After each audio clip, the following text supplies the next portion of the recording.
Rules Committee, come to order, and thank you very much for joining us again today as we continue right now for the purpose of amendments to hear from our membership. Today, H.R. 5895, Energy and Water Development Related Agencies Appropriation Act of 2019. I want to thank all the members of the Appropriations Committee for their hard work on this bill. As we're aware, the committee last night had the Appropriations Committee, three cardinals who spoke with us about these amendments and the underlying legislation that would include legislative branch, military constructions, construction Veterans Affairs appropriations for 2019. Last night we had an opportunity to welcome several members to the Rules Committee and to also welcome those students that we had. Today, as we begin, I wanted to announce that last week my Chief of Staff, Kyle Matus, the gentleman from Belton, Texas, who has served as my chief for a number of years and worked for the Rules Committee going back 6 years ago with the committee, will be leaving. And Kyle, your service to this committee, your service to me and to the members has been respected and appreciated, and I can now publicly announce Kyle is moving to the One campaign.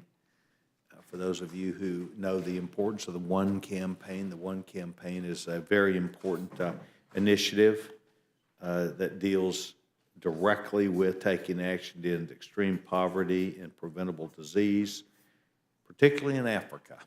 And Kyle came to me. I knew it was his first love years and years ago. They stole him from me, and so Bono and I are on the warpath with each other. I would tell Bono that he's getting an extremely important part of the United States Congress, a team member, a person that will serve him well, and I wish Kyle and that organization the very best. Value to me does not mean he cannot be extremely valuable to them, and congratulations. Young man, go forth and do well. I also took a minute this afternoon to notify our ranking member, the gentleman, Mr. McGovern, that a late decision that was made just a few minutes ago that we're going to meet today on H.R. 3.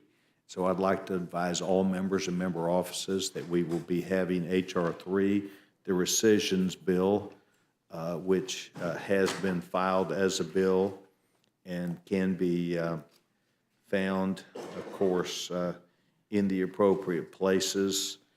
But we're going to wait to hear from witnesses and certainly to protect the minority hour notice.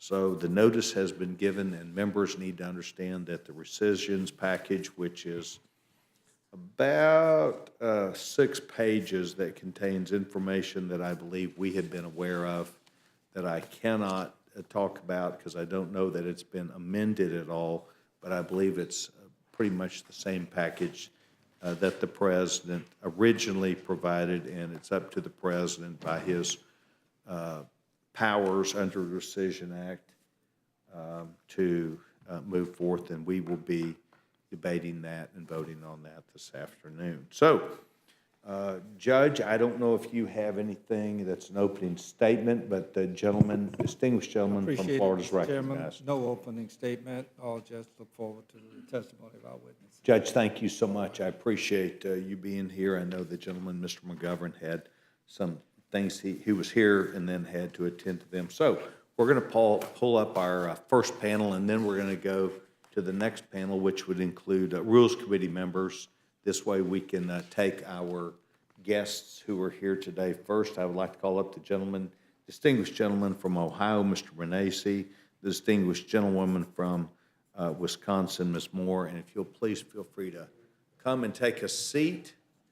And Ms. Moore, I will be quite blunt with you. Today is Ladies' Day at the Rules Committee, which means you need to know that you can go first. The best thing I'd tell you is that whatever you brought in writing, we'd like to have you leave for our awesome stenographer so that we can complete the record properly. and just make sure that green light is on that microphone. The distinguished gentlewoman is given the time right now. Well, apparently today is a good day to be a lady, Mr. Chairman, and I hope with that that you will make in order my amendment to the fiscal year 2019 Energy and Water Appropriations Bill relating to reiterating Congress's longstanding interest in ensuring tribal sovereignty. I'll keep this simple. I've learned the hard way that simple is better and short. I can sum it up in 2 words, sir.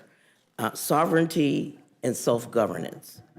Those are key elements defining the federal government's unique and constitutional relationship with each of the 573 federally recognized tribes.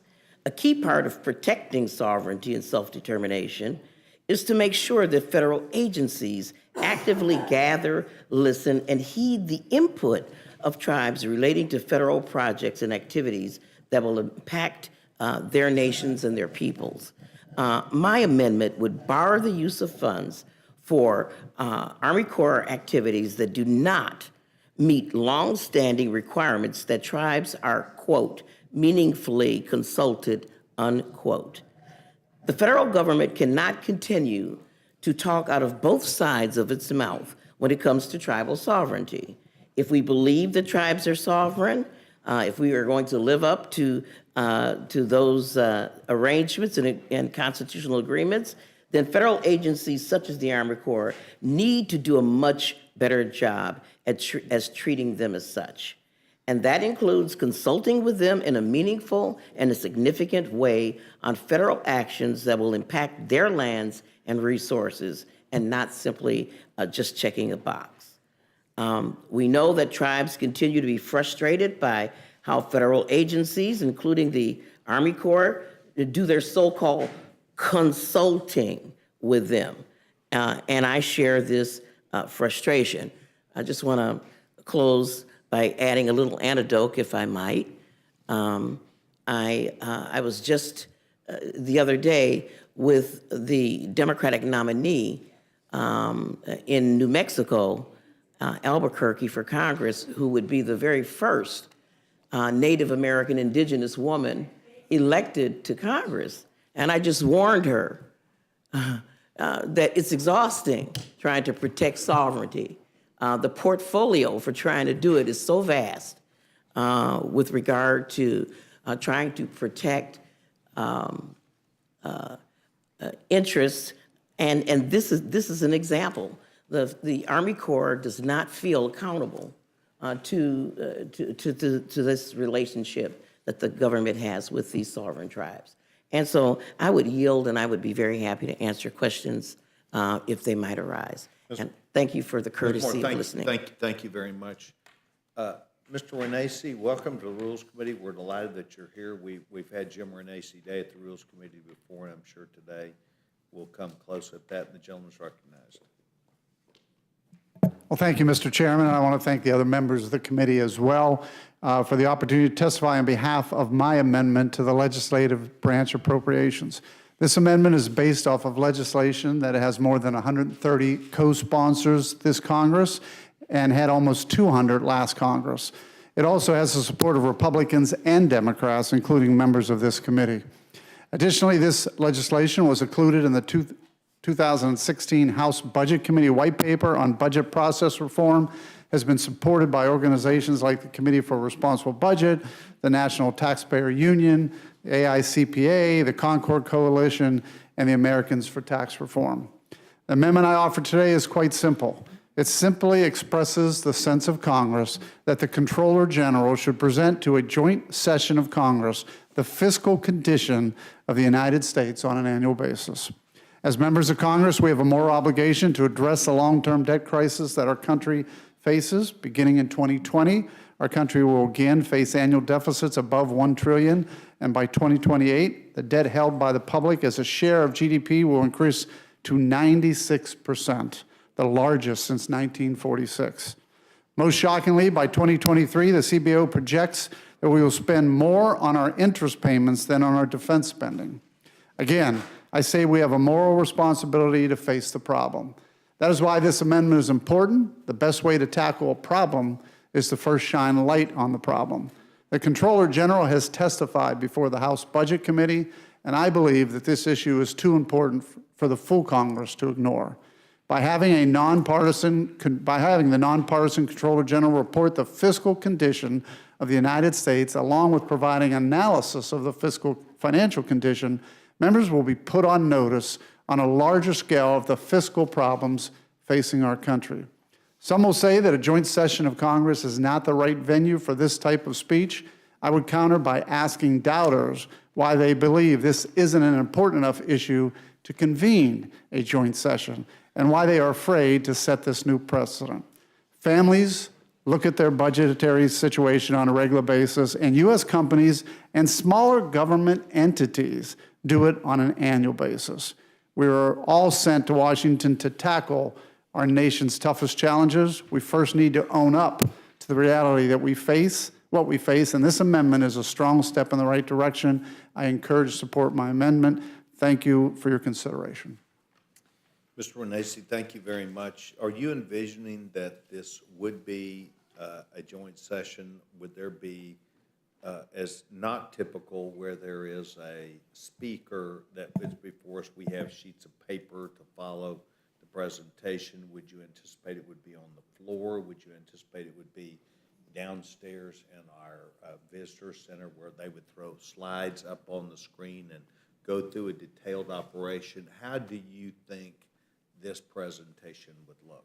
No, I believe this would be a joint session really prepared by the Comptroller General and reviewed in advance if necessary, but it would be a specific analysis of our fiscal condition. And if he can do it, I envision it very simply of coming before a joint session in our House chambers and explaining the fiscal condition. He's done it in the Budget Committee. I think it's so important that every member should hear the fiscal condition and financial situation of our country. Mr. Renacci, I served on the Budget Committee a number of years ago, and I don't recall this being done at the time, but I do believe that what you're talking about is important. How popular was his visit? When he visited the Budget Committee, there were a lot of questions asked. There were a lot of concerns brought up. He was really as factual in his situation. He spoke about our debts and deficits. He spoke about that if we don't do something in the next 20 years, we will have a Greece-like situation. There were questions asked of him. I don't envision this being a question asked session. I really do believe him coming and just stating the facts. Anybody can visit with the the general accounting office or this individual, but I do think it needs to be done on an annual basis because there are too many members that just don't see this as an important thing, and it clearly is. It's a starting point of looking forward for my concerns and everyone's concerns for our children and grandchildren. I think it would also be publicly something that members would show up at and then have to be responsible enough to answer questions, just as we do under any circumstances when we have a joint session. People are asked the question, so what do you think? So what about this point? What point do you think is most important? I think it's a darn good idea, and I appreciate the gentleman doing this. Dr. Burgess? Thank you, Mr. Chairman. I would just say on the concept of a joint session with question and answer, there's actually precedent for that. If I recall correctly, after Hurricane Katrina, the relevant federal agencies came and were in the well of the House and presented to us, and there was time for members to go to microphones and provide that feedback. I do not recall if that was an open or closed session, but I know there is precedent for doing that, and I think if it's going to be useful, it probably does need to be an open forum with question and answer and conducted more as a hearing than as a presentation. And I thank the chairman for the recognition. I'll yield back. Thank you very much. Mr. McGovern? Does not see questions. Judge Hastings? No questions. I support making both amendments in order, Mr. Chairman. Ms. Torres? Thank you very much. I believe that both of these are good questions that need to be addressed, and I appreciate you taking time to come here today. And it's my hope that you'll remember also, stenographer, as you get ready to leave the room, that she'd love to see anything you brought in writing that would enable her to more accomplish her task of presenting your address. Thank you very much. Thank you. A few minutes Thank you ago, again. Mr. McGovern, I announced that we are going to add the rescissions package in here, and we've given notice of that. That would be done at around 4 o'clock. It's around 3:30 right now, but for those members and members' offices who may be gaining attention to this issue, H.R. 3 will be on the agenda for a little bit later. I also announced that we were going to go next to the Rules Committee, but what I'm going to do is we have one more person that has appeared to give testimony. Mr. Grothman, I'm going to allow you to please come forward and please. Say, well, we'll take all the time that you need. As you know, Mr. Grothman, your attendance here is not only important to us, but important to people that you represent. We appreciate it. The distinguished gentleman is recognized. Okay, this, as you know from the past, I always worry about these appropriation bills. The last omnibus bill was very high. We're borrowing 22% of our budget, and I never really necessarily think that the Appropriations Committee is watching everything that carefully. Looking for something that politically we can cut, I looked at the architect of the Capitol. They're getting about $642 million under the section of the budget we're cutting here. I am not dealing with any part of the Capitol Police budget because I think there's a feeling that that's politically sensitive. I'm not sure it should be that politically sensitive, but it's politically sensitive. So reducing $31 million out of the part that is not Capitol Police, which is about a 5% reduction. If you remember, again, that we're borrowing 22% of our budget, I think there ought to be 5% reductions almost everywhere.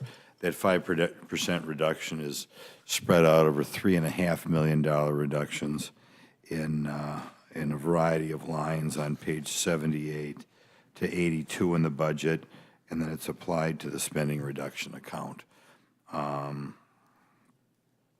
There's an overall amount there. I think most of these reductions are vary between a 3% and a 5% reduction per part. As I wander around this building, when I look at things like capital construction, leaving the other day, seeing that we have a very expensive project going over on our part of the Capitol, I guess if you have eyes better than mine, you can say that the Capitol is too dark, but given we're broke, I couldn't tell the difference. Maybe my staff with younger eyes can tell the difference. In any event, we're looking for about a 5% reduction. That's it. Thank you very much. Dr. Burgess? No questions. This seems no questions. No question. Ms. Torres, do you seek to have any questions for the distinguished gentleman from the state of Wisconsin? I have no questions, but I have an amendment to the bill.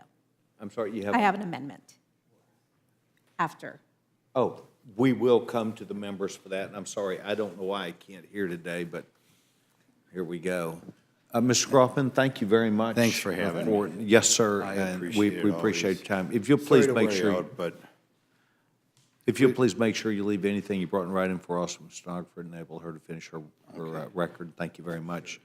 We're now going to move to the members' portion of the Rules Committee, and as I understand it, Ms. Torres, you have an amendment that you would wish to be recognized for. The gentlewoman is recognized. She can either do it from her chair or down front. I do, Mr. Chairman. Thank you. I wish to briefly speak on the amendment that I have offered to this legislation, Amendment Number 5 in Division C for Military Construction and Veterans Affairs. Amendment 5 amends the Department of Defense base closure account to allow funds to be used for the demolition of facilities closed by prior BRAC rounds. When military bases close, it can be devastating to our local communities and the jobs that have been created as a result. This amendment simply allows the Secretary of Defense to finish the job when a base is closed. At the very least, we should expect our service branches to leave our communities in as good shape or better than when they first build the base. Unfortunately, this is not the case in the city of Ontario, California. where an old Air Force facilities was simply left abandoned, and the Ontario Airport has been unable to utilize this large piece of land for development. This has left very valuable space at the airport unusable. My amendment would simply direct the Secretary to make available funds to remove these old facilities. The underlying bill has funding for BRAC closures, but before we proceed with any new closures, let's finish the job to clean up the old closures and the sites that have been left behind. I urge the committee to make this amendment in order, and I yield back my time. Thank you very much, Judge Hastings. Thank you very much. Yes, sir. Mr. Chairman, my amendment number 97 would increase funding for cybersecurity of the electric power grids by $5 million, offset by reductions in fossil energy research and development. Like many here in this body and around the country, I'm deeply concerned about the cybersecurity of our nation's electric power grid. Today, we are more reliant than ever on this nationwide power grid to provide electricity to the massive amount of technologies that contribute to our country every single second. Cellular communications equipment, heating, cooling of our workplaces and homes, this overcooled capital of ours on given days, lights to guide us at night on highways, and I could go on and on. While we've never been more dependent on electricity, our electric energy grid has never been as vulnerable as it is today. With the rise of nation-state-supported computer hackers in countries like Russia, China, and North Korea, the computers that control, and let me add Iran to that, our power networks are increasingly seen as the most impactful targets for those who wish to do us harm. Outages from such attacks could cause major harm, not only to our national security, but our economic stability as well. They will hurt, to name just a few, hospitals, banks, factories, financial networks, water systems, telecommunications, and military bases. I think we must work with those who operate our grid to give them the tools they need to detect and prevent malicious actors from causing damage to our electric system and critical infrastructure. The funding of $5 million is just a fraction of what I believe is needed, but it sends a signal that we are serious about addressing this vulnerability, and I would urge the committee to make the amendment in order. And let me make it clear, Mr. Chairman, I don't take lightly any form of research. I recognize that the research that's done for fossil energy and development is important as well. But somewhere along the line, there has to be some clear understanding that we're going to have to place added emphasis on our cybersecurity. And I just mentioned the grids this time. The next time I'll be back talking about our water plants and their vulnerabilities. This stuff is pretty serious, and we can't wake up one morning and think that we should have done a lot more. I remember when I was on the Intelligence Committee, I asked the then director of our intelligence forces what kept him up at night. And his reply was, it was interesting that there would be some 14 or 15-year-old in a garage hacking and bring down the entire internet. That's a possibility. And we know that there are state actors that are directing their cyber warfare toward our utilities, and therefore I deem this to be just an alarm bell going off saying, hey, let's get serious and do what's necessary with our partners in the energy field, both fossil and renewable, so that we can address this issue. Thank you, Mr. Chairman. Judge Hastings, thank you very much. Is there any other member that would seek time? Okay. Does anyone have a question for our two witnesses? Mr. McGovern? No, I would just say I support the amendments, and I hope they get special consideration, given the fact that they're on this committee, because I think that, I think people who are on the Rules Committee should get special points, and I think getting your amendments in order should be something that shouldn't be that difficult to do, so. The gentleman yields Happy to his yield. phone. Yeah, after yesterday, listening to, and one walks in now, the appropriators, I thought that maybe what we should do is just let all the jurisdictions merge into the appropriators, since they seem to have all of the juice going. But one thing we know about those cardinals is they do look out for each other, and they Well, we do- learned that yesterday, didn't we? Yeah, we sure did. I yield back. Gentleman yields back his time. Is there any other member to seek time? We were talking about how great Rob Woodall is. We didn't have a vote on it, Rob. Didn't have a vote on it, Rob, but it was, I think, unanimous agreement, if not consent. I wasn't sure I'd won Jim over earlier today, but I felt like I was getting closer. It's that close that goes a long way. You know, we're going to add the You rescission, got a long way to go. and we're not going to do it right now, but we're going to do it a little bit later. So what we've done right now is take testimony of any member who would choose to come to give testimony to H.R. 5895. We had a slug of witnesses that we thought we'd have. We announced that we were open for doing business, and that's about the best we could do. I would close the hearing and lock the door. Well, there you go. So as a matter of fact, we'll second that. This closes the hearing portion for H.R. 5895. And previous to my other announcement, the committee stands in recess, subject to the call of the chair, where we will tackle the rescission package.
thus the point of different account. Right, but in the way that the table lays it out, it implies that the 921 billion in OCO is actually part of that 97.1 billion discretionary total. My, I don't get my it. hot take would be Yeah. that they know they're gonna use it, so they're accounting for, we're taking X amount of $1 billion from OCO and using it for other stuff. Putting it into the base. Yeah. See, that would be interesting if the House is using 921 billion for base budget purposes. That makes the Senate bill $1 billion more than the House is on OCO, which isn't unusual, right? Right, but I figured, because that's the same way House does it though. Yeah. They count it towards their top line number, so we have, what was like, we have our 610 plus our 70 in OCO, I which know. gets us to 7, right? I know. Hold on a second. No, because Carol said, I was like, yeah, I wonder too, I've been thinking about it too. I don't get it. Like, I don't get why it's done that way. I think that this must be like a budget committee or appropriations committee staffer queue, and they might not do that. Talk to other tiers. I tried to ask some appropriations staffers, and they didn't even want to. I checked with OMAS folks, other tiers, yeah. Okay. Yeah. This is an interesting question. Again, it's hard to keep track of all the accounts, right? Yeah.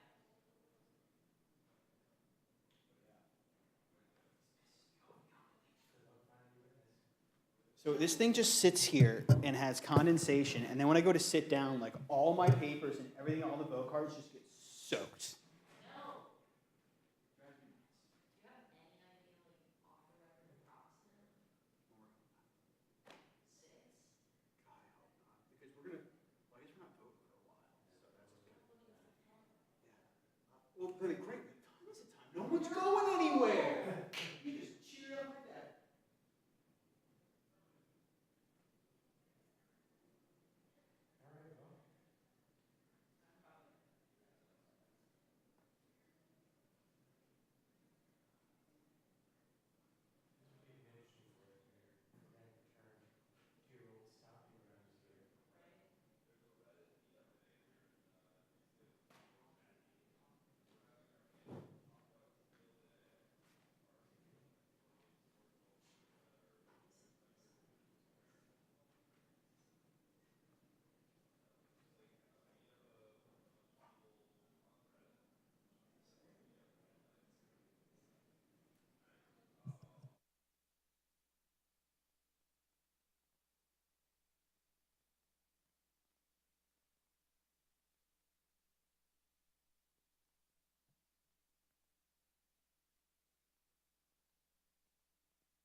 Rules Committee come to order, and thank you very much for joining us again as we reconvene this evening. We took a brief recess to allow the distinguished members of the Appropriations Committee to not only finish their markup, but to allow us just an extra hour to make sure that members were aware of H.R. 3, the Spending Cuts to Expired and Unnecessary Programs Act. I think we're pretty clear about why we're here. Rescission is a tool as a result of the Budget Act of 1974 that allows the President of the United States to be able to make a recommendation to Congress about unused amounts that have not been spent to be able to, in essence, drain those accounts. It's done through a formal process where the President would ask that a bill be presented in the House, which has been done, H.R. 3, delineating those accounts and the amounts. It would then go to the Senate. It's my understanding it's a 50-vote process.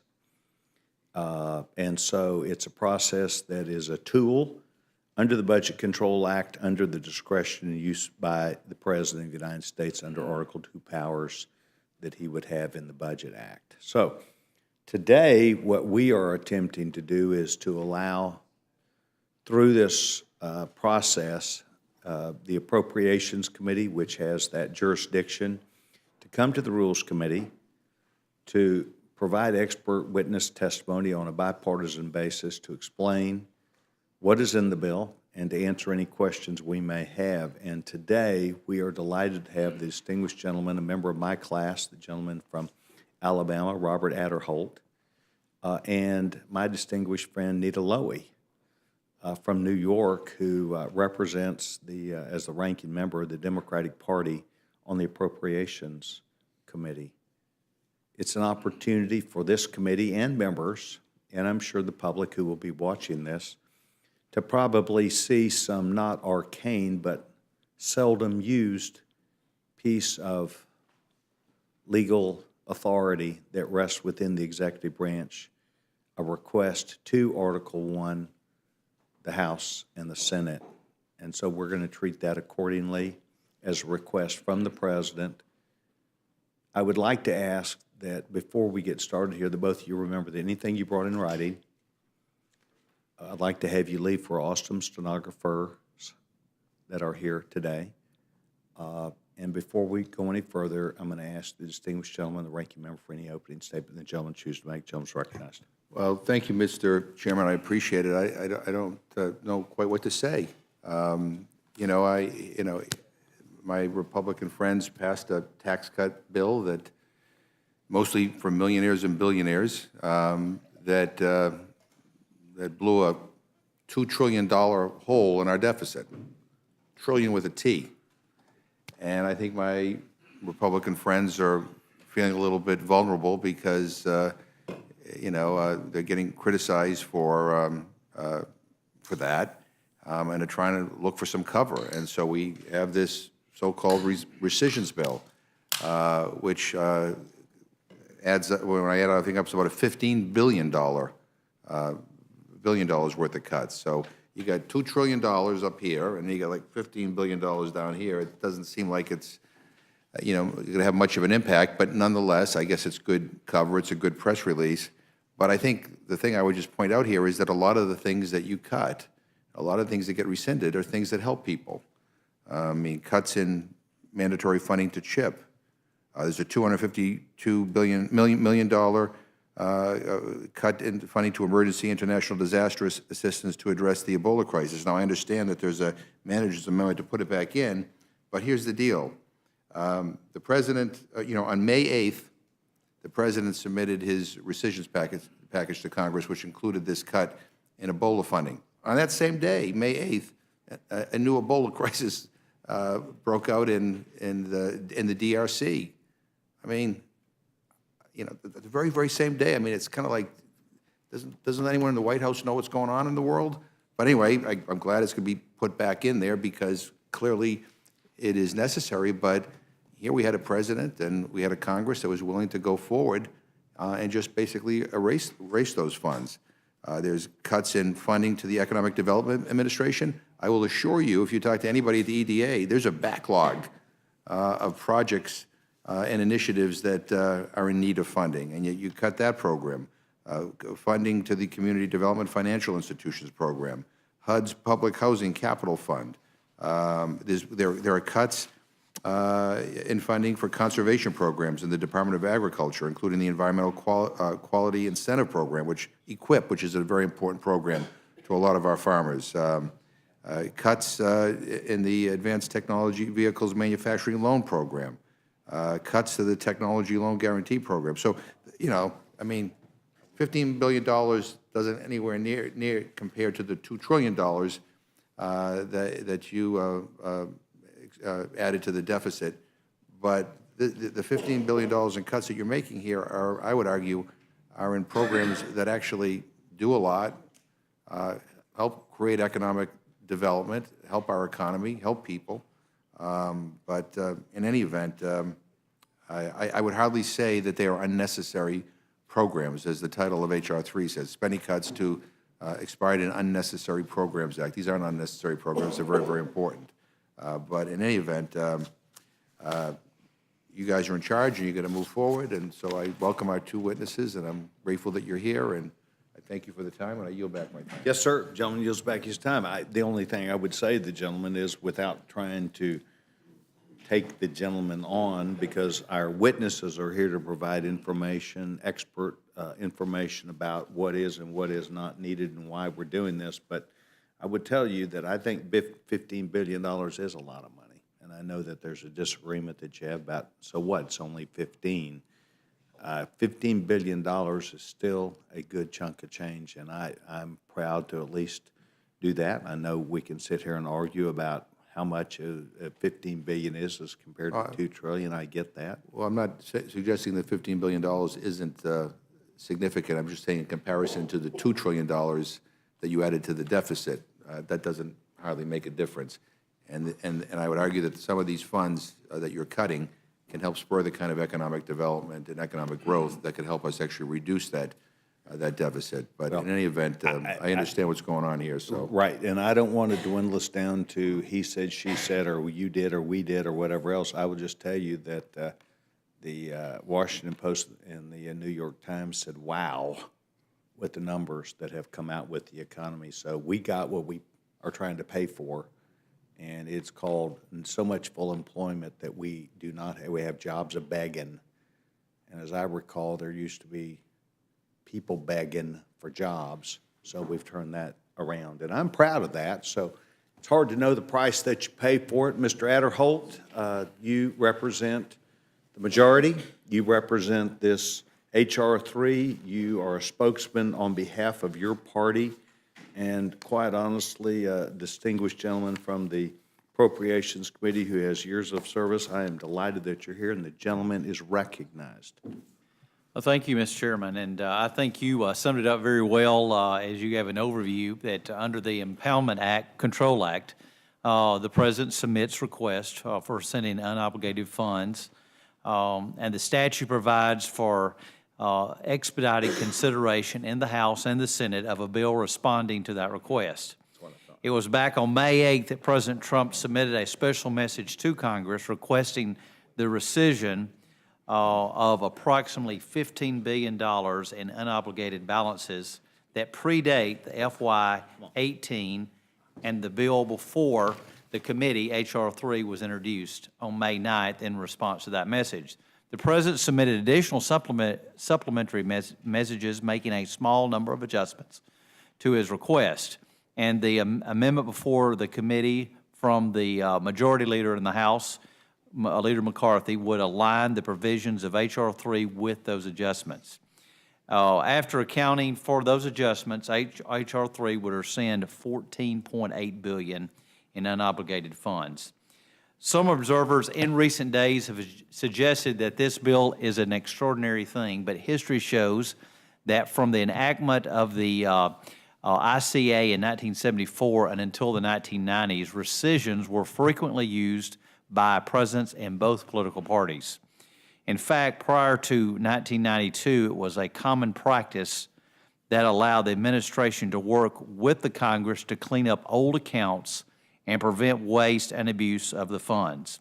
According to the Government Accountability Office, the rescission process was effectively used to save taxpayers over $25 billion from over 450 separate programs. H.R. 3 is not a departure from that historical norm, but is a return to the process that encourages fiscal responsibility, and it asserts Congress's prerogative in controlling our fiscal policy. It's been alluded to, but some have criticized that there's individual rescissions that are proposed in this bill. In particular, those are the Children's Health Insurance Program accounts. Last year, the Republican majority in the House passed the longest reauthorization of CHIP in the program's history, providing full and guaranteed funding for the program for a full decade. The counts rescinded in H.R. 3 that is before us are surplus funds. Let me repeat that. They're surplus funds, the majority of which lack legal authority to be spent, and all which are unnecessary as a result of the landmark action of the long-term CHIP reauthorization. CBO, the Congressional Budget Office, has certified that the rescissions proposed here will result in absolutely no program impacts. That is, not a single individual will lose health coverage as a result of the cut. In fact, even after rescissions made by this bill, the CHIP contingency accounts will still have over $500 million available, significantly more than the roughly $300 million that has been drawn from the account over the cumulative life of the CHIP program.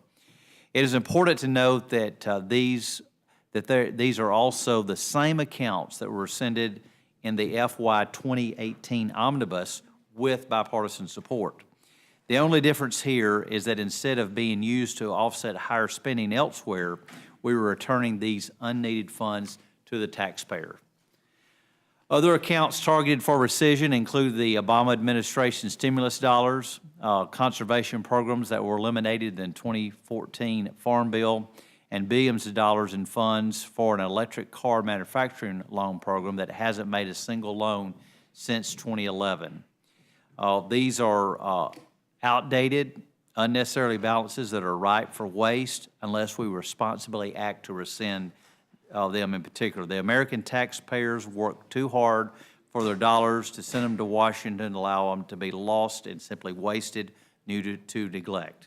And H.R. 3 will ensure that these funds do not suffer that outcome. Finally, some have suggested that this package breaks the bipartisan budget agreement enacted last year. I know that was one of the first things that was announced after this bill was put forward, but nothing could be further from the truth. That agreement provided the certainty needed to fund our defense and non-defense programs for FY 2018 and 2019. The funds covered by this package are exclusively from prior years before FY 17. To suggest that cleaning up old accounts of prior year money somehow violates an agreement for next year is really, I think, it would be a stretch. In fact, the only way such an argument can be made is based on the assertion that these rescissions should be saved up to offset even higher spending next year. If that is what our friends on the other side of the aisle are suggesting, then it is they who are seeking to change the terms of the budget agreement in order to drive spending ever higher, regardless of the impact of our debt or deficit. H.R. 3 is a responsible package. It is good fiscal management. I think the committee, for its time, as I've been able to just briefly go over the high points, and I would certainly urge my colleagues to support this legislation. Thank you. Chairman Adderholt, thank you very much. Ms. Lowy, so good to see you. Always a pleasure, Mr. The Chairman. gentlewoman always not only provides us with the best effort from not only your team at the appropriations, including your staff that does fine work for you, but also your party, and the gentlewoman is recognized. Thank you very much for your gracious welcome. Yes, ma'am. It's a pleasure for me to be here with all of you. So thank you, Chairman Sessions and Ranking Member McGovern. It's a pleasure to be before this committee, though I wish it were under different circumstances.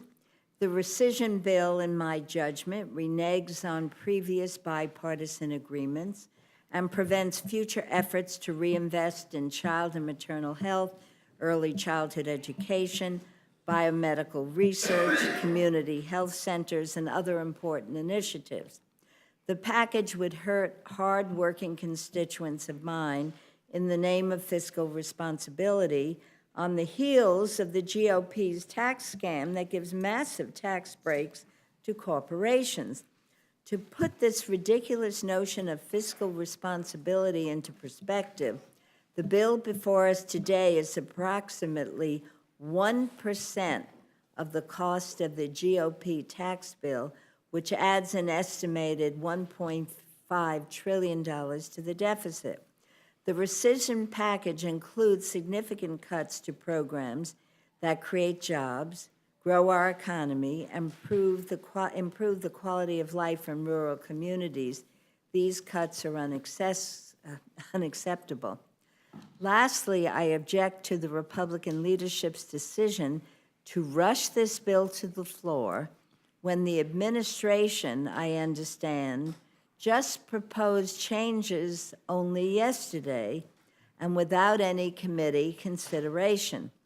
Spending cuts that hurt American families should be carefully considered, not rushed through to score political points or help the majority's whip count on other bills. I also want to make some comments regarding some of the statements that were just made. Such as, this is old money, it won't have any impact. This is just not true, because some of this funding is recent and was prepared to be dispersed before the rescissions package was announced. For example, Treasury was prepared to announce 114 awards from the CDFI's Bank Enterprise Award Program to invest in local economies. This funding would be rescinded. 8 projects are in the pipeline at the Department of Energy's Advanced Technology Vehicles Manufacturing Loan Programs, 2 of which would create 2,400 manufacturing jobs and an $890 million investment in Ohio, Indiana, and Illinois. This funding would be rescinded and create uncertainty and job loss. And there were comments made that this rescission won't harm CHIP. Funds used to promote health care and social services should continue to be spent on health care and social services. Any remaining CHIP funds should be reinvested in maternal and child health, child care, medical research, health workforce training, and other vital programs. By taking these funds, the majority is gutting our ability to adequately fund investments that protect the public health. And I want to make a closing statement to emphasize how this does renege on previous agreements. President Trump signed a spending agreement to raise the caps in February. This was negotiated under the assumption that the Appropriations Committee would have access to changes in mandatory spending for future bills such as CHIP. Media outlets have reported that there will be additional rescission packages coming down the pipe. So reneging on the spending agreement and the 2018 omnibus weeks after they are signed into law would make it more difficult to enact new spending bills for the remainder of the presidency. Now, I know this is moving forward. I wish we had an opportunity to really debate this in the Appropriations Committee, and I see we have a distinguished member of the Appropriations Committee here. Nice to see you. But this was just presented. If I recall, we have not debated it or had any discussions about it. But here we are, and I thank you for the opportunity to testify. Ms. Lowy, thank you very much. Mr. Adderholt, this money that we're talking about, some $15 billion, as I understand it, is money that was sitting in an account, as you mentioned, going back a few years. And you think it's wiser that we, in the account, stop what we're doing, put the money back, so to speak, in the treasury. I don't know if there's any money or it was just authorization, but not expend the money and close the accounts and know that we've done our job. Is that the essence of this? You've closed the account. Yeah, I think that sums it up very well. I think the American people, as I mentioned in my opening remarks, the hard taxpayer dollars that sends to Washington, and where they're sitting up here in accounts and not being used, then I think the American people would expect that for them to be rescinded and to go back to the general fund. So that's exactly what this would do, and I think that the American people would be shocked to know that there are these accounts sitting out there and they're not being used in any way, and so that's what this bill would attempt to do. So there is a corollary, if you happen to be a normal, regular American, a family that's out there, you'd written a check to somebody, you would have decided you were gonna pay somebody money, you were gonna make money available, you had a check, and after some period of time, it was not cashed. There was no demand against it. Maybe a service was or was not requested or even offered, but you had a check that was there. Wouldn't it be appropriate for you to call the bank and say, I'd like to cancel that check?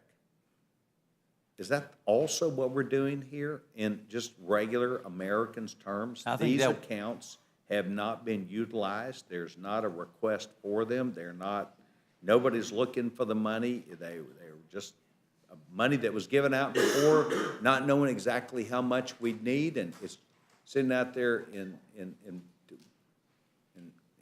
waiting to be used and not been used.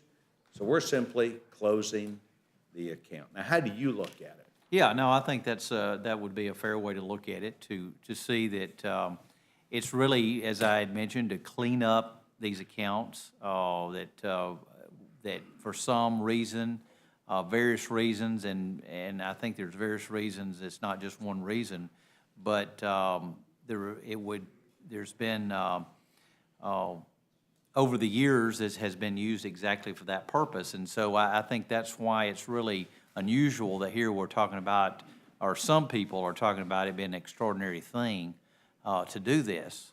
But as I mentioned, history shows that from the enactment of the ICA in '74 until the 1990s, this was frequently used by both parties and by both presidents to do this, and it was a common thing, and it was done on a bipartisan basis. Thank you very much. I'm going to use your word one more time. It's not just common, it's common sense. Okay. Mr. Woodall? Thank you, Mr. Chairman. I was listening to your testimony in the chairman's office.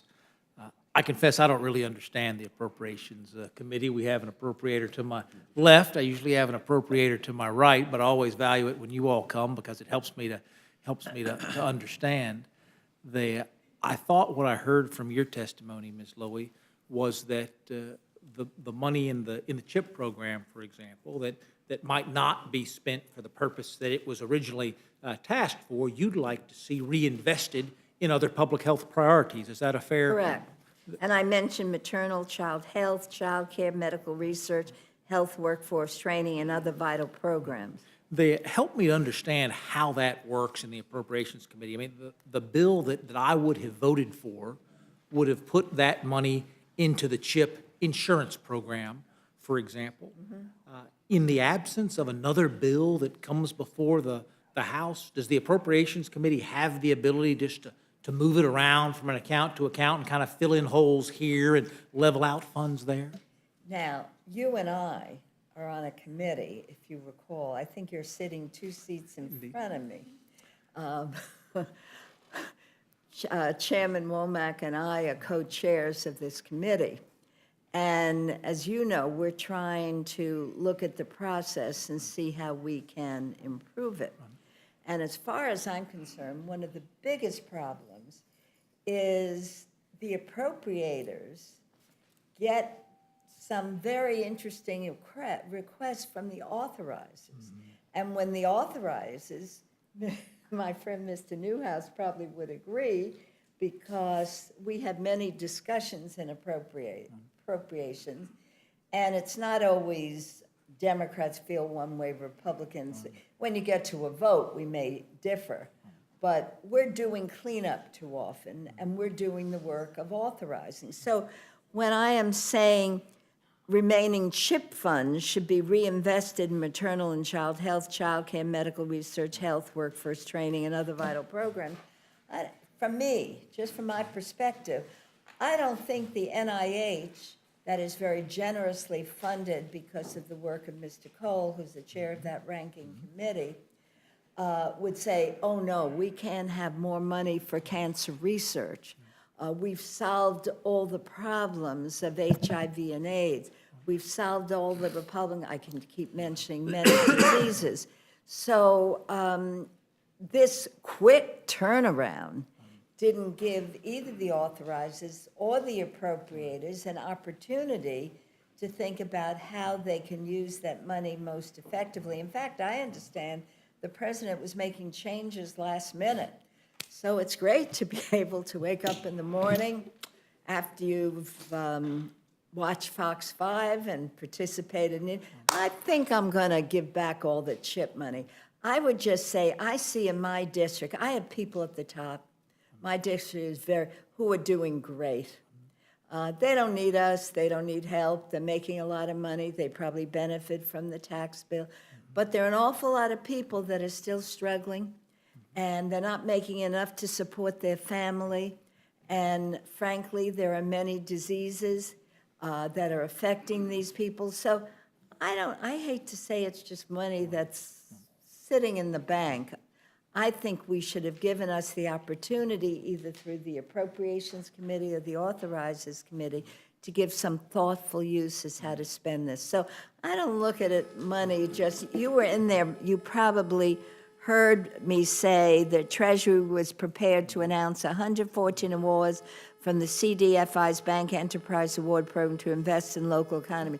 I don't know if it's in your district, but I'd take it in a minute in my district. Well, help me to understand, because I supported the CHIP program, I supported the funding, I supported the original extension, I supported the longer term extension, and my belief is that these are dollars that aren't going to be required for their intended purpose, and forbid the thought, if healthcare costs rose to a place where the CHIP program did need additional reinsurance dollars, we'd be back, we'd be knocking on the chairman's door to make this happen. I think the Congress would come together to do it, but in your testimony, you talked a lot about the caps and the spirit of the caps and how it seemed a little disingenuous to sign a bill one day and then look like you're renegotiating the caps the next day. If we took money that was delegated for one purpose, like the CHIP insurance program, and moved it to a very worthy cause, like the Maternal and child health. National Institutes of Health, go right down that Right. list of things that we have common ground on. If we moved it out of one year's cycle into a future cycle, or even the current cycle, wouldn't we also be violating those caps that have been set in place? I mean, we wouldn't technically, because it would be money that was lying around, but wouldn't we violate the spirit of those terms if we said we were only going to spend this much, but then we went back to other years and spent even more? Well, I would just say, you can say it's violating the spirit. When I see children who are not getting adequate health care, when I go to see hospitals and I see long lines of people, when I see people dying of kidney disease because there's no early detection, and in fact, we need much more research. We all know people who I can mention a variety of diseases. So I think that kind of money could be reinvested, and there could be thoughtful decision as to how to do it. Because I'm not sure, when we're taking away this money, where is it going? To give another tax cut? I'm a little confused about where that money is going. So there seems to be a difference of opinion. It is my understanding, and I may be wrong, that the president and Mr. Mulvaney were making decisions. I don't know who he consulted with. Maybe he consulted with you. or any other people here. I Well, we just can don't answer know. that question, Nita, and you know that. It's money that was not spent. Pardon me? It's money that was not spent. It was money that was No, no, but authorized I and am saying- appropriated, but never spent. But my point is, given the suffering, and I mentioned medical research, child care, child health, workforce training, so many But that other would still vital- need to be authorized at some point, and was not Well, the au- authorized for that event. Well, we on appropriations are charged with appropriating, I don't have a list right here, of a lot of money because the authorizers aren't doing their work in many instances. So my point is, if I'm on the Healthcare Subcommittee of Appropriations, and we appropriate very generously to the National Institutes of Health, and I know what early detection could do and save lives. I'm using just one example because kidney disease has no early detection. You suddenly get hit and you're lucky if you last a couple of years. I would say, can we take some of that money that was authorized for health care and use it rather than just put it in an account or give another tax cut? You know, there's differences in how we approach this. I'd rather save some more lives. As a budget committee member, I can tell you it's just going to be money that we're not going to borrow, perhaps from foreign governments, perhaps from U.S. Citizens. But there is no set of circumstances where we only spend the money we have. We're spending all the money we have and so much more. So the only thing that happens here is it's money that we don't borrow. But I take Ms. Lowy's point, Mr. Chairman, Mr. Adholt. I tend to believe that she's right, that you all have a lot of challenges that you all face in an appropriations committee, a lot of leveling out of projects and challenges and requests that you all have to do. And your being here today, presenting $15 billion in rescissions, yes, that's money we're not going to have to borrow from the markets, but that's got to make your job harder on the appropriations committee. Well, there may be some things that's not perfect about this, but that's what we're there for. We're there to come and look at these issues as they come on down the line. And as we encounter these issues, I don't sit on the Labor, Health, and Human Services Subcommittee. I know there's a lot of concern over there, but I think what we need to bear in mind is that when these issues come up, we'll take a look at them. And we'll deal with them. And if the director of the NIH comes and says, we need some more money for this, then we will look at that and we will address that. But that's what the bottom line, this is where the money is not being spent and it's sitting out there and it was for another purpose and it wasn't spent. So this is letting Congress work its will and to move forward.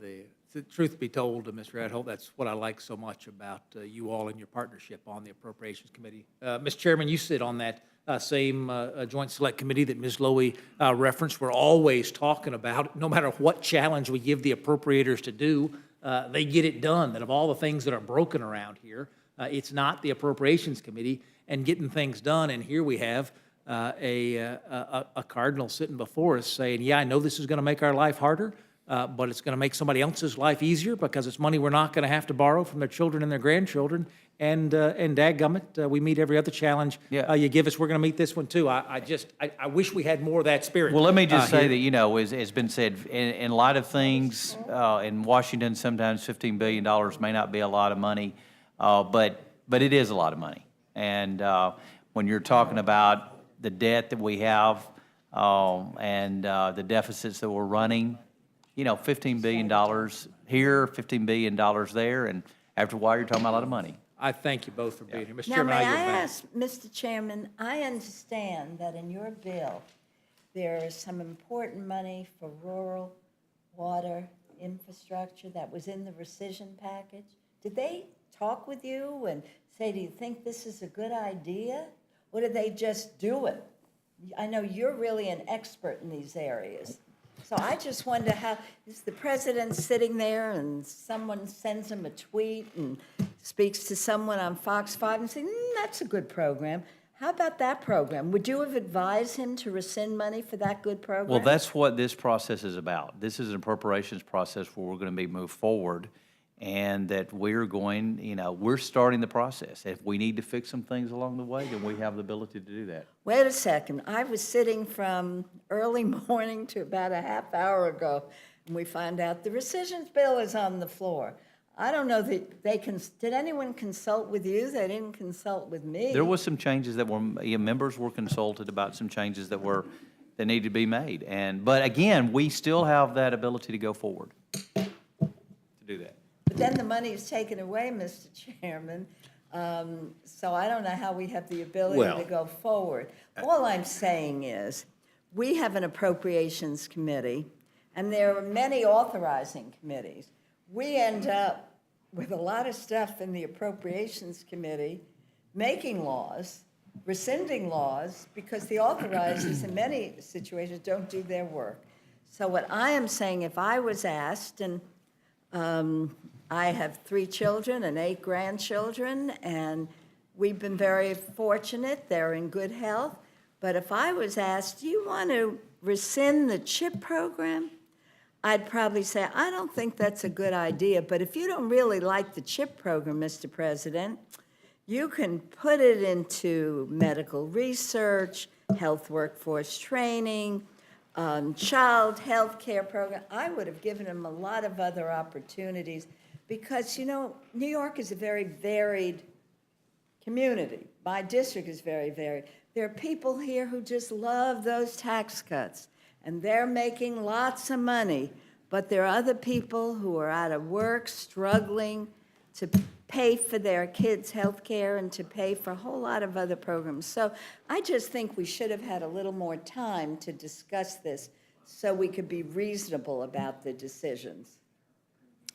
And thank you, the distinguished gentleman yields back his time. What I would say to you is, this was announced several weeks ago. It's not a new idea. The president put it in writing. The question was when we were going to put it on the floor, and that's what we're here doing today. What I would also further say to you is that money can, without congressional action, cannot be repurposed. And it was not repurposed, it was eliminated, and now we can come back and decide we want to repurpose it. So I don't think that it's beyond our recognition that we'll try and do that. The gentleman from Massachusetts. Well, thank you. Yes, sir. Yeah, I guess I'm a little bit confused. Mr. Adderall, you keep on talking about the appropriations process, the process. What process? I mean, there's no hearing, no consultation, and maybe some of these rescissions, are merited, or maybe, but I mean, it just seems to me that, you have an appropriations committee. Why wasn't there a hearing? Why wasn't there a session to go over this, line by line? I don't. Why do we have committees? I mean, this is this kind of new thing where, things just come to the Rules Committee when it goes on the floor, and there's not a lot of detailed analysis that goes into this. I'm just curious, why not a hearing? We are in the middle of the appropriation process, so if we see some issues that need to be dealt with, Right. then we have the ability to do it. Right, but the president sent up a list of rescissions, right? Maybe I'm thinking too radically here, that maybe the committee, like the Appropriations Committee and others, should sit down and say, we agree, we don't, we think this is a good idea, or let me raise these issues here, and, before the rescissions package moves forward. It just seems to me that would be a logical thing. I mean, otherwise, are we just supposed to be a rubber stamp? And not, clearly some things have been changed, right? The president submitted his rescissions package on May 8th, the same day an Ebola crisis broke out in the DRC. So somebody made, clearly doubled back and said, oh, that's a bad thing to do. We have to have a manager's amendment to fix that. There's money that was cut for, to deal with helping New York and New Jersey recover from the devastation of Superstorm Sandy, and apparently that money is being put back in because somebody, I guess unilaterally made a decision that was a bad idea, but there may be other bad ideas in this rescission package. You talked about the EQUIP program and the 2014 Farm Bill. It's my understanding the 2014 Farm Bill did not eliminate EQUIP. You know, I mean, I don't know if you're aware of this, but there's a backlog at USDA. There are $1.7 billion in unfunded applications nationwide, including $3 million in my state of Massachusetts. But, you know, this is aid to our farmers. So I don't know. I mean, I don't know whether the Ag Committee weighed in and said, yeah, this is a good rescission or not, or whether anybody asked them or not. I mean, and, you know, when this comes to the floor, I assume we're going to have to vote yes or no on this whole thing, right? Or are we going to be able to vote on each individual rescission one by one? Well, let me say this. If we did not have a process to move forward and make changes as we are in a appropriations process right now, you would be exactly right. If this money could never be touched again, we could never address these issues, then I think that would be a very good argument. But why don't we get it right the first time? I mean, because what you're basically Well, saying this is is- if we made a mistake, we can come back and fix it. Well, the money was never spent, and it's sitting over there in Right, account. but I'm telling you that, like in the case of the USDA, there's a huge backlog. I mean, so it's not like that the money can't be claimed in this EQUIP program. There's a huge backlog. Someone changed their mind on the Ebola funding, obviously. Maybe, you know, somebody told the president there's another crisis breaking out and this would look bad or whatever, but that was changed. You know, there were some things that, you know, that are being changed in the manager's amendment. I guess I don't understand why there is this, you know, terrible rush, why we can't do this more thoughtfully. And when you talk, because I don't think you're talking about a process when there's no process here. The only process here is you're coming up to the Rules Committee. The ranking member has had no role in this. When I say process also, bear in mind, we are in the appropriations process for the coming year, for the coming fiscal year, that we can make changes that will hopefully occur this year. Well, maybe I'm the only one who feels this way, but I do think that when somebody sends up a package of rescissions and says that, you know, this is money that is unnecessary, not needed, that somebody ought to do the analysis to find out whether that's true. Because, you know, believe it or not everything this president says is true or accurate, right? I mean, he may have bad ideas. And there ought to be thorough vetting. And like a hearing, to me, doesn't sound like a terribly bad idea, you know, or some sort of more consultative process in a bipartisan way.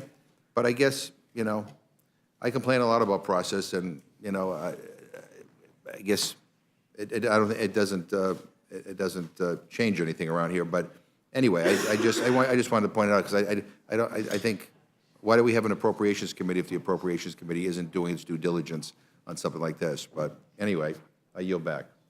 Mr. Yeah, Chairman, may I sure. ask a Okay. follow-up and just ask a question? Because my good friend, the distinguished chair of the Okay, Labor, Health, Human Services. excuse just a moment, please. Oh, okay. Do you have the time? Well, I'll yield her the time to ask. Okay, well, question. Mr. Cole will be next. Okay, I'm then- sure they can well, then I'm engage. done with We're my not- time. We're not here to have you question the committee. Oh. No, that, you get that, Nita. What we're trying to do is to go through and allow our members to engage you. If you write the question down, I could ask him. No, I don't think that's what my point is. What my point is the gentleman will be next. Okay. And that way he may do it on his time as opposed to moving back and forth here, and it would be more appropriate to follow that. And it's a simple request. Does the gentleman yield back his I time? yield back my The time. gentleman yields back his time, the distinguished gentleman from Oklahoma. I want to yield time to my good friend, the ranking member. I certainly would never not respond to her questions. Oh, well, you are my good friend, and I have enormous respect for you, and I think Mutual. you've done a great job on sharing the Labor, Health, Human Service, Education. And I want to publicly thank the gentlelady for fighting so hard for my allocation. Thank you. And so I just wondered, because you and I have been to the National Institutes of Health, and you have been a great advocate, $3 billion increase. And I just wondered whether the leadership or the president or Mr. Mulvaney came to you and said, you know, there's some CHIP funds. Could you use them to invest more in medical research, to workforce training, to you fund childcare, the whole range of issues? My point, and what has concerned me about this process, there hasn't been deliberation, certainly bipartisan deliberation, and I've been privileged to work with you on all these issues. So I have a feeling if they came to you and said, could you use this money for the National Institutes for Health, for early detection, for kidney research, or any other good programs that we've been privileged to really fund?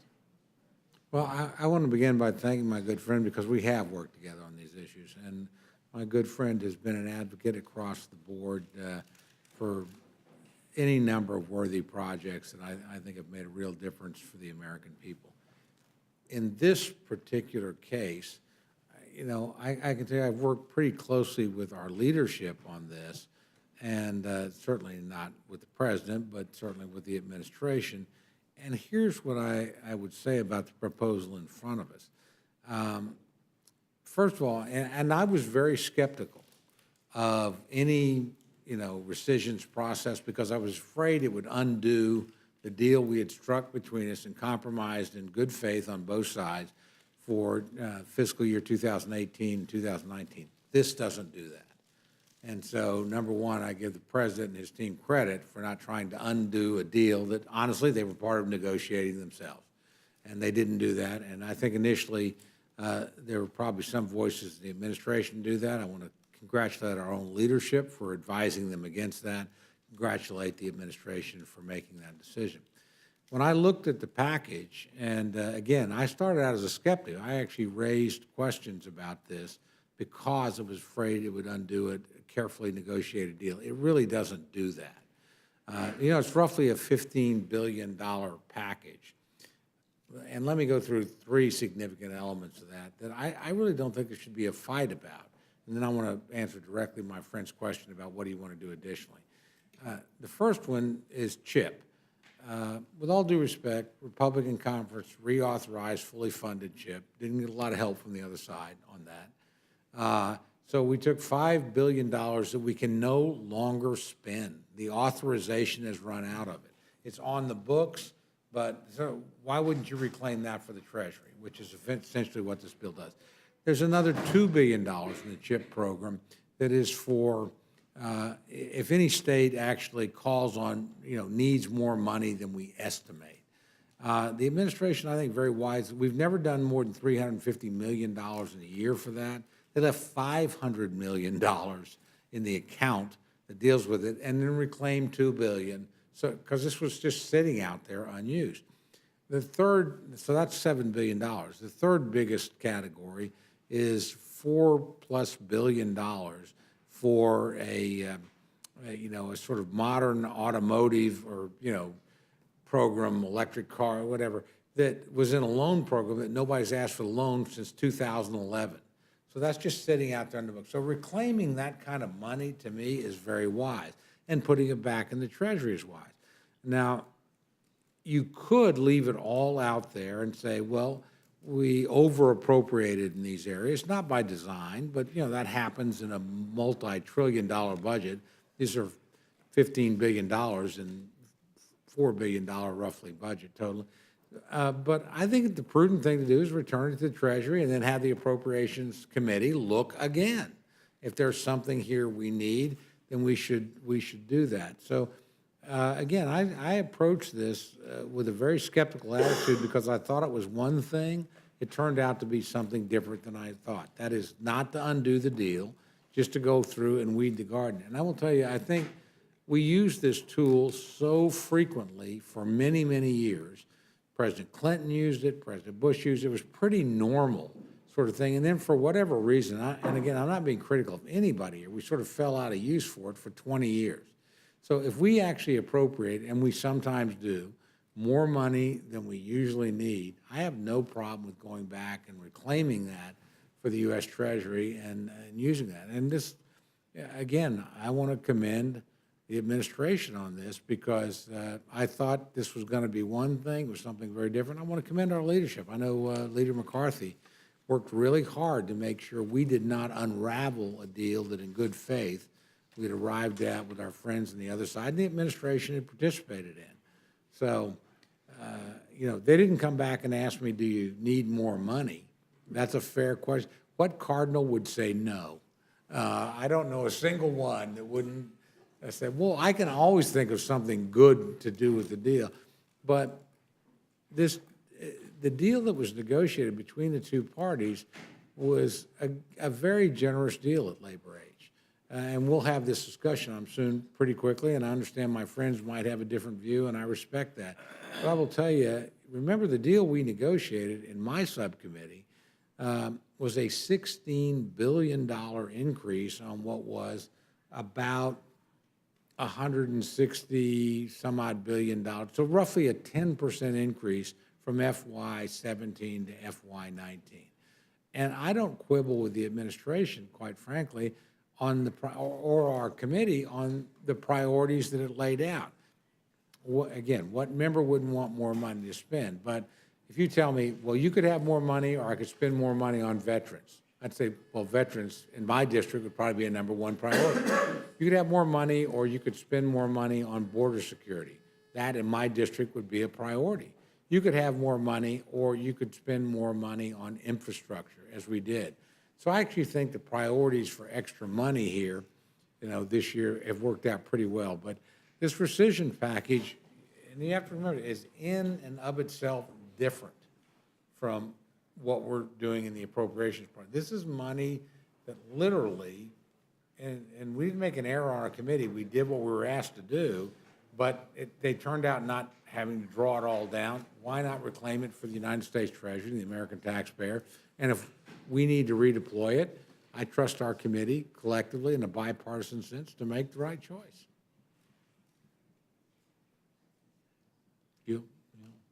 I have no questions. I just, support the package because I think it's a good package. And again, I wanted to say for the record, I started out thinking this would not be a good package.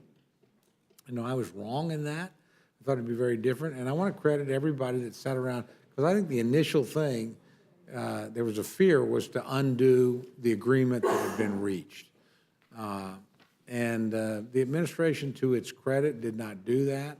The Republican leadership in this House, to their credit, argued with the membership, don't undo a deal that we reached in good faith with our friends on the other side of the aisle. So I don't think this does that. I think it just reclaims money from an earlier period that was where we over-appropriated. Yield back. Gentleman yields back his time. Thank you very much. Ms. Torres. Mr. Chairman, I want to just make some brief comments. I think that certainly I don't want to pick a fight with a powerful appropriations chairman and the ranking member, but sometimes this confusion happens when what I'm perceiving to be uncooked bills that come through. This is not the committee of jurisdiction where some of these statements and debate should be happening.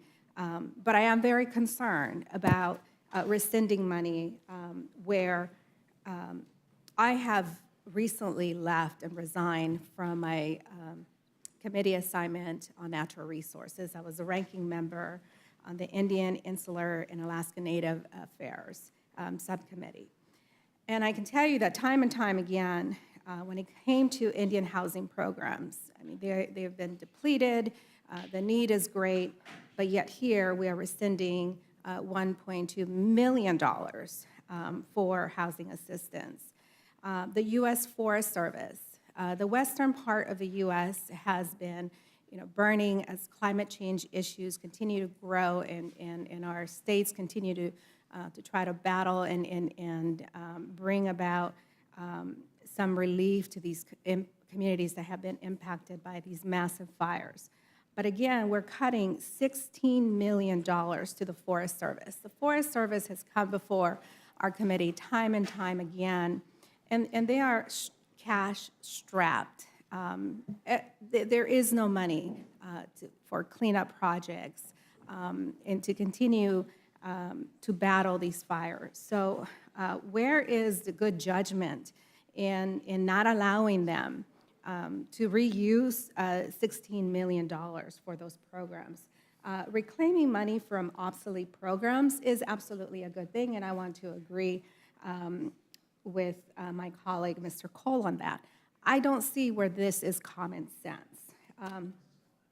HUD, we have a crisis of not just homeless veterans, but homelessness across the U.S., not just in my home state of California. But yet here, again, we are cutting $38.8 million from FY17 in prior funding to HUD Public Housing Capital Fund.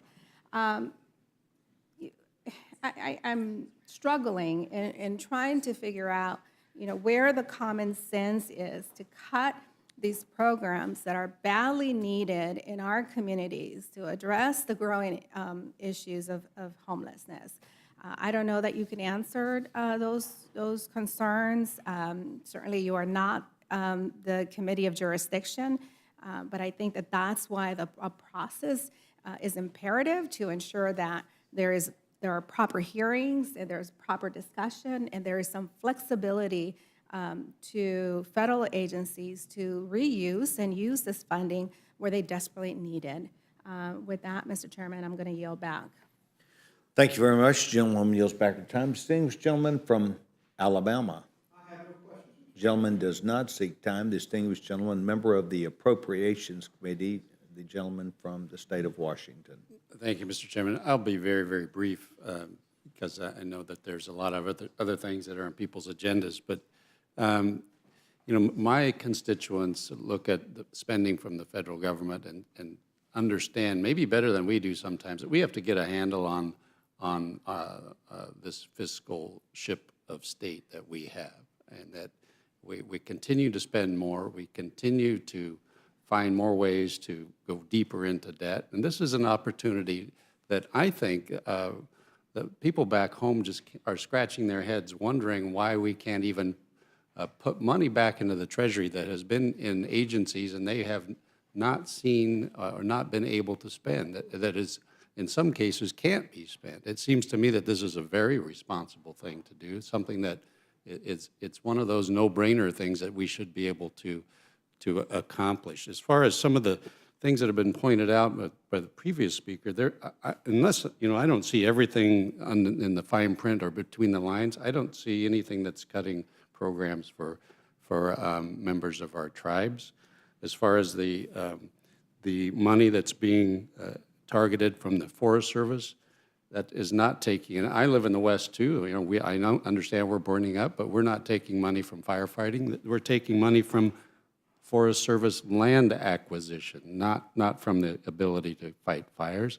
These are decisions that, just like I think Mr. Cole made the comparison, if we were doing this in our personal budgets, that we see things that maybe we need to reallocate.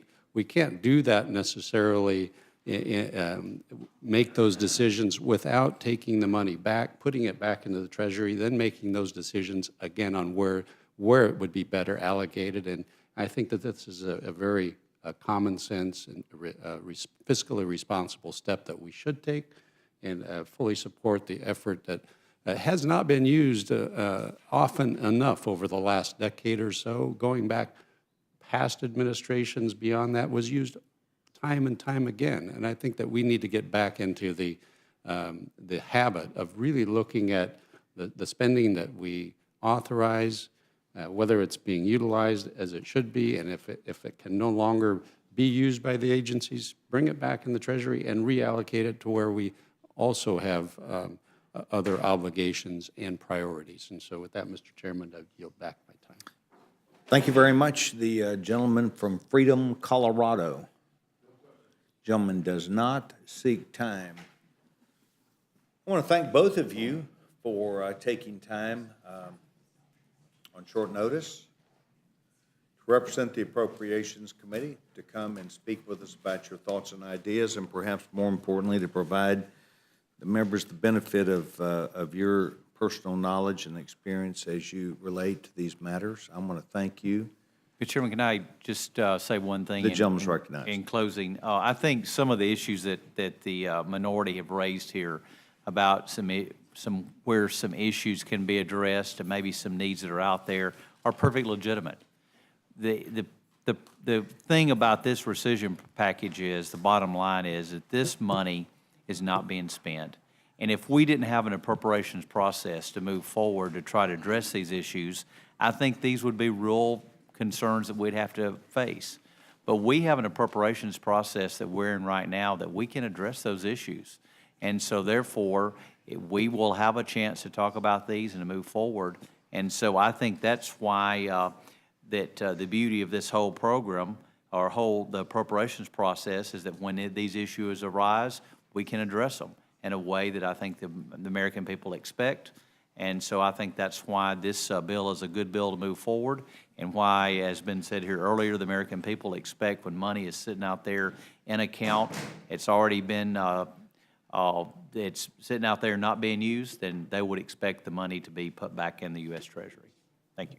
Thank you very much. Ms. Lowy, do you wish to make any comments before you? No, I think I've said it. I just think it would be more appropriate if members of appropriations, if, and especially now, we're in the middle of the appropriations process, there was some consultation. And as I said, it's my understanding that the president was making some changes at the last minute. But I do think we work together most of the time in a very bipartisan way. I have such enormous respect for my friend and the chairman of Labor HHS.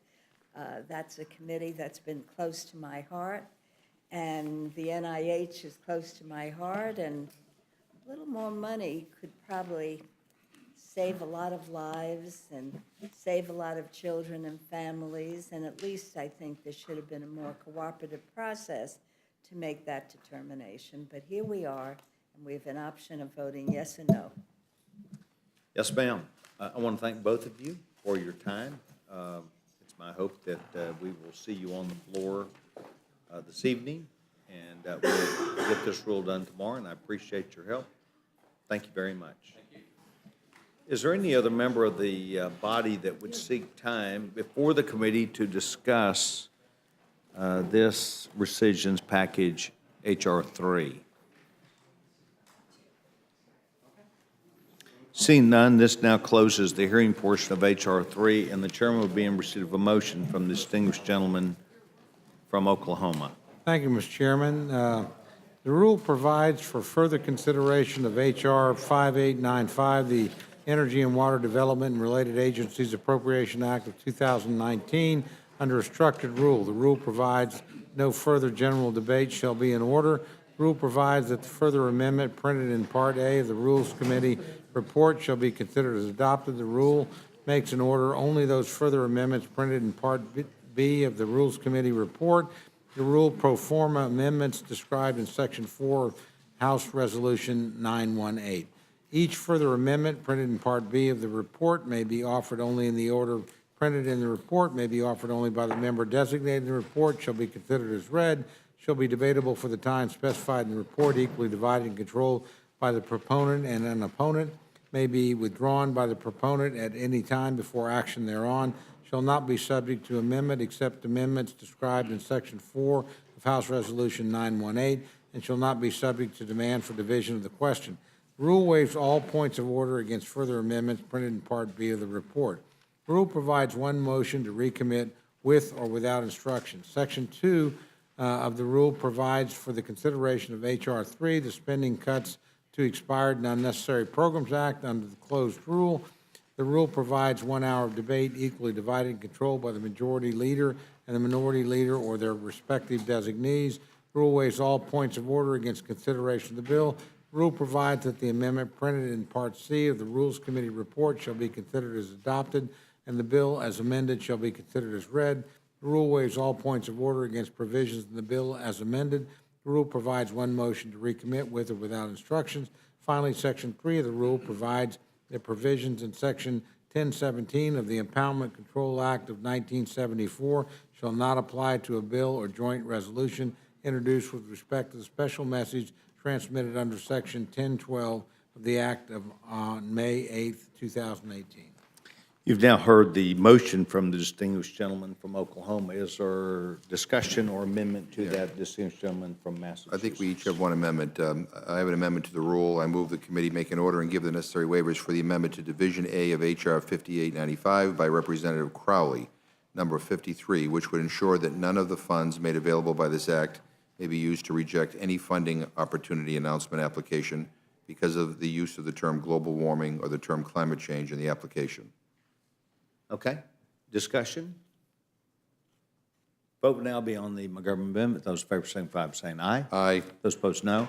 No. As for a roll Those call. have it, those have it. Gentlemen, ask for a roll call vote. Clerk will poll the committee. Mr. Cole? No. Mr. Cole? No. Mr. Woodall? Mr. Woodall? No. Mr. Burgess? Mr. Burgess? No. Mr. Collins? Mr. Collins? No. Mr. Byrne? Mr. Byrne? No. Mr. Newhouse? Mr. Newhouse? No. Mr. Buck? Mr. Buck? No. Ms. Cheney? Ms. Cheney? No. Mr. McGovern? Aye. Mr. McGovern? Aye. Mr. Hastings? Mr. Polis? Mrs. Torres? Mrs. Torres? Aye. Mr. Chairman? No. Mr. Chairman? Nope. Clerk report the total. 2 yeas, 9 yeas. The amendment's not agreed to for the amendment or discussion. Gentlewoman from California. And Mr. Chairman, I have an amendment to the rule. I move the committee make an order and give the necessary waivers for amendment to Division A of H.R. 5895 by Representative Cohen, number 9, which would prohibit the use of funds to enter into any new contract, grant, or cooperative agreement with any Trump-bred businesses listed on the Trump Organization website. Okay. Discussion? Vote will now be on the towards amendment. Those in favor signify by saying aye. Aye. Those opposed, no. No. Noes have it, noes have it. Gentlewoman, ask for roll call vote. Clerk will poll the committee.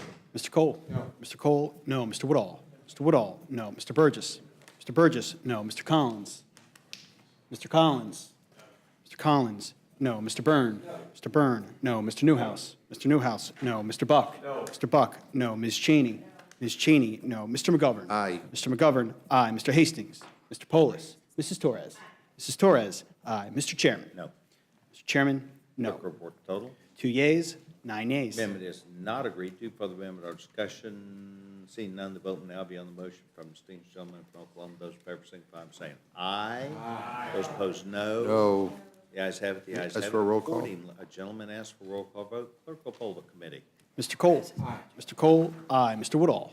Mr. Woodall? Aye. Mr. Burgess? Mr. Burgess? Aye. Mr. Collins? Aye. Mr. Collins? Aye. Mr. Byrne? Aye. Mr. Byrne? Aye. Mr. Newhouse? Mr. Newhouse? Aye. Mr. Buck? Mr. Buck? Aye. Ms. Cheney? Ms. Cheney? Aye. Mr. McGovern? No. Mr. McGovern? No. Mr. Hastings? Mr. Polis? Mrs. Torres? Mrs. Torres? No. Mr. Chairman? Aye. Mr. Chairman? Clerk report Aye. total. 9 yeas, 2 nays. The motion is agreed to, and accordingly, the distinguished gentleman from Louisville, Texas, Dr. Michael Burgess, will be handling this for Republicans. And Ms. Torres of California will handle it for the Ms. Democrats. Torres will be handling that for Democrats. I want to thank everybody there. Judge Hastings is not here, but he would ask a question, and the answer that I can see is there are no additional meetings scheduled for the week at Rules Committee. Thank you very much. Appreciate the work. Is that your best Georgia accent? I mean, you turned it into about a 3-syllable word.